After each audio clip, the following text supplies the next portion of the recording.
4.5 సంవత్సరాల పాటు పరదాల చాటున దాక్కున్న ముఖ్యమంత్రి, పబ్జీ గేమ్ ఆడుతూ కూర్చున్న ముఖ్యమంత్రి, ఒక్కసారిగా లోకేష్ గారి పాదయాత్ర, తర్వాత బోనమ్మ గారి నిజం గెలవాలి కార్యక్రమం, చంద్రబాబు నాయుడు గారి రా కదలరా సభలకి విశేషంగా వస్తున్న ఆదరణ చూసి తట్టుకోలేక బయటకు వచ్చి సిద్ధం అని మాట్లాడుతున్నాడు. ఈరోజు పరిస్థితి చూస్తుంటే 4.5 సంవత్సరాలుగా నువ్వు చేసిన అఘాయిత్యాలు, నువ్వు చేసిన అక్రమాలు, నువ్వు చేసిన ప్రజలు చేసిన అవమానాలు, ఈరోజు ప్రతి ఆడబిడ్డ కూడా మొహం దించుకొని తల దించుకొని వెళ్లే పరిస్థితి కల్పించిన ఈ దుర్మార్గుడు సైకో పరిపాలనలో ఈరోజు 4 సంవత్సరాల 9 నెలల కాలం ఈ ఆంధ్రప్రదేశ్ రాష్ట్రం అట్టడుగుపోయింది. ఈరోజు బయటకు వచ్చే సంక్షేమ పథకాలు నేను ఇస్తున్నాను, 2 నిమిషాలు మాట్లాడతా, 2 విషయాలు మాట్లాడతా. ఈ రోజు బయటకు వచ్చి మాట్లాడతాడు. నిన్న మొన్న చంద్రబాబు నాయుడు గారిని మీటింగ్ లో మాట్లాడతాడు. ఈ రోజు బయటకు వచ్చి మీ అందరికీ వాలంటీర్లు అడుక్కుంటున్నాడు. ఏమని అడుక్కుంటున్నాడంటే సంక్షేమ కార్యక్రమాలు చంద్రబాబు నాయుడు గారు వస్తే ఇవ్వము అని మాట్లాడుతున్నాడు. అసలు సిగ్గుందా? అసలు బుద్ధి ఉందా? 2,000 రూపాయలు 3,000 రూపాయలు పెన్షన్ పెంచడానికి 5 సంవత్సరాలు పట్టిన నువ్వు కూడా సంక్షేమం గురించి మాట్లాడితే ఎలా జగన్ రెడ్డి? ఒక్కసారి ఆలోచించు. 1000 రూపాయలు పెంచడానికి నీకు 5 సంవత్సరాలు పట్టింది. 200 నుంచి 2,000 రూపాయలు చేసిన ఘనత చంద్రబాబు నాయుడు గారిది. ఆ ఒక్క చిన్న లాజిక్ ఎలా మిస్ అవుతున్నావు? నవరత్నాలు చెప్పి 9 పథకాలు తీసుకొచ్చావు. ఈ నవరత్నాలు బూచి చూపించి చంద్రబాబు నాయుడు గారు ఇచ్చిన 130 పథకాలను మరుగున పెట్టిన పరిస్థితిలో నువ్వు సైకోవి కాదని నేను అడుగుతున్నా. ఒక్కసారి మన దగ్గర కనుక లిస్టు చూసుకుంటే 130 పథకాలు చంద్రబాబు నాయుడు గారు ఇచ్చారు. మీ అందరికీ తెలుసు, ఎవరైనా ఇంట్లో చనిపోతే చంద్రన్న బీమా, మీ ఇంట్లో పెళ్లి అయితే పెళ్లి కానుక, మీ అందరికీ కూడా పెన్షన్ ఒక పక్కన, పెళ్లి కానుక, సంక్రాంతి కానుక, రంజాన్ తోఫా, క్రిస్మస్ కానుక, అలాంటి బెస్ట్ అవైలబుల్ స్కూల్స్, విదేశీ విద్యా పథకం, స్టడీ సర్కిల్స్, అదేవిధంగా అన్నా క్యాంటీన్లు, ఇంకా చెప్పుకునే పోతే ఎస్సీ కార్పొరేషన్లు, బీసీ కార్పొరేషన్లు ద్వారా రుణాలు, ఇలాంటివి చెప్పుకుంటా పోతాయి. ఒక్క మాటలో చెప్పాలంటే చంద్రబాబు నాయుడు గారి సంక్షేమం ఎలా ఉంటుందంటే తమ్ముళ్ళు, పుట్టబోయే బిడ్డ దగ్గర నుంచి చనిపోయి మహాప్రస్థానం ద్వారా శ్మశానానికి వెళ్ళినంత వరకు ఉంటుంది సంక్షేమం. అది చంద్రబాబు నాయుడు గారు అంటే.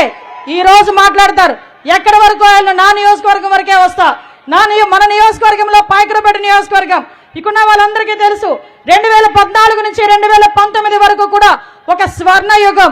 ఎలాంటి స్వర్ణ యుగం అంటే ఈ రోజుకి కూడా ఏ గ్రామంలోకి వెళ్ళినా తెలుగుదేశం పార్టీ కార్యకర్త అన్నవాడు కాలు రెగరేసి తిరుగుతాడు. ఎందుకో తెలుసా? ఆ వేసిన రోడ్డు నేను తీసా, వేసిన కాలువ నేను తీసా, ఈ రోజు వేసిన పంపు నేను కొట్టా, ఈ రోజు మంచినీరు ఇస్తున్నామంటే తెలుగుదేశం పార్టీలో ఇచ్చామని గర్వంగా చెప్పుకునే ప్రతి కార్యకర్తకి కూడా వైసీపీ వాళ్ళందరికీ కూడా మీ అందరి తరపున ఒకటే క్వశ్చన్ అడుగుతున్నా. అరే అభివృద్ధి అభివృద్ధి అని మాట్లాడతారు. ఒకటి ఎగ్జాంపుల్ ఏంటంటే 2014-19లో ఇక్కడ రొయ్యల ఉత్పత్తి కేంద్రం అని చెప్పి ఆక్వాటెక్ కంపెనీకి ఒకటి చంద్రబాబు నాయుడు గారు శంకుస్థాపన చేశారు. శంకుస్థాపన చేసినప్పుడు అక్కడ 30 కోట్ల రూపాయలు పెట్టి సెంట్రల్ గవర్నమెంట్ నుంచి వస్తుంది తీసుకొచ్చి పెట్టారు. పెట్టిన తర్వాత మళ్ళా వచ్చాడు జగన్మోహన్ రెడ్డి. వాళ్ళకి చెల్లికి మళ్ళీ పెళ్లి చేయడం బాగా అలవాటు కదా, మనం చేసిన శంకుస్థాపనకి మళ్ళా తిరిగి శంకుస్థాపన చేశాడు. నేను అనుకున్నా సుమారుగా 400-500 మందికి ఉద్యోగాలు వస్తాయేమో అనుకున్నా. కానీ మా నోడు ఏం చేశాడంటే అక్కడ శంకుస్థాపన కొట్టాడు, 30 కోట్ల అకౌంట్లో పడింది, ఈ 30 కోట్లు స్వాహా. ఈ రోజుకి కూడా శంకుస్థాపన రాయికి బూజులు పట్టినాయి తప్పించి ఒక్కటి కూడా చేసిన పరిస్థితి. ఇక్కడ కోటూరెట్ల మండలంలో మీరు వచ్చేటప్పుడు చూసుంటారు సార్, జల్లూరు బ్రిడ్జ్ పరిస్థితి ఏందిరా అంటే 4 కోట్లు పెట్టి మనవిస్తే కనీసం అప్రోచింగ్ రోడ్లు కూడా వేయలేని దుస్థితిలో వీళ్ళు ఉన్నారు. ఇక్కడ పందూరు బ్రిడ్జ్ ఉంది, 6 కోట్ల రూపాయలు పెట్టి పందూరు బ్రిడ్జ్ కట్టించాం. అది కూడా తెలుగుదేశం పార్టీ హయాంలోనే 2 సార్లు కూడా బ్రిడ్జ్ కట్టించాం. అది ఇంకొంచెం అసంపూర్తిగా ఉండిపోయిందని ఇక్కడున్న ప్రజలందరూ కూడా ఏదో కళ్ళబొల్లి మాటలు మాట్లాడితే నమ్మి ఓటేస్తే ఈ రోజు అటువైపు రావాలంటే ముఖం చాటేసుకునే పరిస్థితి వైఎస్ఆర్సీపీ వాళ్ళకి కనిపించడం అనేది నిజంగా దౌర్భాగ్యం. వాటర్ ప్రాజెక్టుకి 180 కోట్ల రూపాయలు ఇచ్చి ప్రతి ఇంటింటికి కూడా మంచినీటి కుళాయి ఇస్తామని చెప్పి ఆ రోజు తమరి హయాంలో శంకుస్థాపన జరిగితే ఈ రోజుకి మేము పూర్తి చేస్తామని చెప్పారు. అందరూ వెళ్ళారు. ఏం చేశారా అయ్యా వీళ్ళందరూ అక్కడికి వెళ్ళి అంటే రంగులు వేశారు. దానికి 3 రంగులు వాళ్ళు బ్లూ రంగులు వేపించుకున్నారు తప్పించి అక్కడ ఒక తట్ట ఇసుక కూడా వేసిన పాపాన పోలే. నేను ఈ నియోజకవర్గంలో చేసినవి అభివృద్ధి కార్యక్రమాలు, సంక్షేమ కార్యక్రమాలు చెప్పాలంటే సుమారుగా 1500 కోట్ల రూపాయలతో అభివృద్ధి సంక్షేమ కార్యక్రమాలు చేసిన ఘనత చంద్రబాబు నాయుడు గారి హయాంలో తెలుగుదేశం పార్టీ చేసింది. ఈ రోజు ఇక్కడ జగ్గంపేట రోడ్డు కానీ, చీడికొత్తూరు రోడ్డు కానీ, రేవుపోలవరం రోడ్డు కానీ, చిన్నదొట్టిగల్ల రోడ్డు కానీ, గొడచెర్ల రోడ్డు కానీ, ఆఖరికి శ్రీరాంపురం, వైఎస్ శ్రీరాంపురం, వెంకటనగర్ రోడ్డు కానీ, ఇలాంటి రోడ్ల గురించి చెప్పుకున్నాం. ఆఖరికి బ్రిడ్జిల గురించి చెప్పుకున్నా, వాటర్ ప్రాజెక్టు గురించి చెప్పుకున్నా. ఇక్కడ ఒక శంకుస్థాపన జరిగి ఏదైనా ఒక కంపెనీ వచ్చిందన్నా, లేకపోతే ఒక అభివృద్ధి కార్యక్రమం జరిగిందన్నా అది తెలుగుదేశం పార్టీ హయాంలోనే. ఈ విషయాలన్నీ తెలియకుండా దద్దమ్మలందరూ కలిపి తొడలు కొడుతున్నారు. నేను ఈ సభావేదికగా, శంకరామ సభావేదికగా నేను సవాల్ విసురుతున్నా. నా సోదరుడు సాక్షిగా నా నియోజకవర్గంలో అభివృద్ధి సంక్షేమ కార్యక్రమాలు తెలుగుదేశం పార్టీలో ఏం జరిగినాయి, ఇక్కడ ఏం జరిగినాయి చూపించడానికి ఏ సెంటర్కైనా నేను నా కార్యకర్తలు రావడానికి సిద్ధంగా ఉన్నా. ఇప్పుడు చెప్పండి, మనం సిద్ధమా? చర్చకు సిద్ధమా? అది మానేసి ఈ రోజు కూర్చొని కబుర్లు చెప్తున్నారు.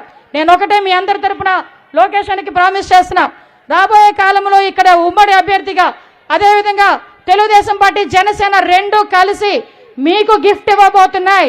30,000 మెజార్టీ, పై మెజార్టీతో జనసేన టీడీపీ కార్యకర్తలు కలిసి ఇక్కడ సీటు మీకు గిఫ్ట్ గా ఇవ్వబోతున్నాయి సార్.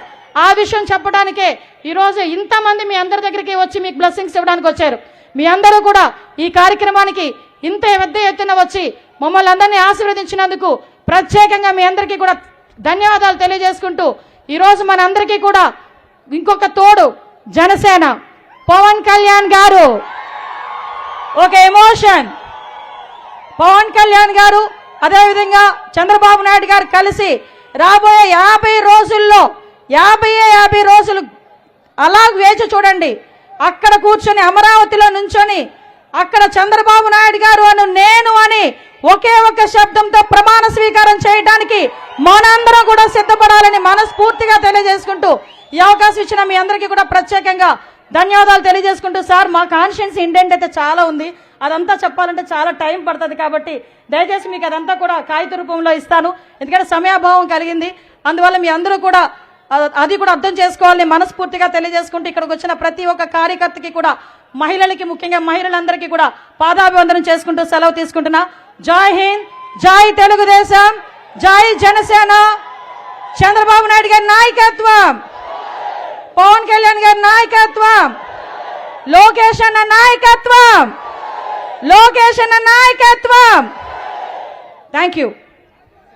ఈరోజు ఈ కార్యక్రమాన్ని ఉద్దేశించి మనందరి అభిమాన నాయకుడు జనసేన పాయకరావుపేట ఇన్ఛార్జ్ గడ్డం బుజ్జి గారిని మాట్లాడాల్సిందిగా కోరుకుంటున్నాం.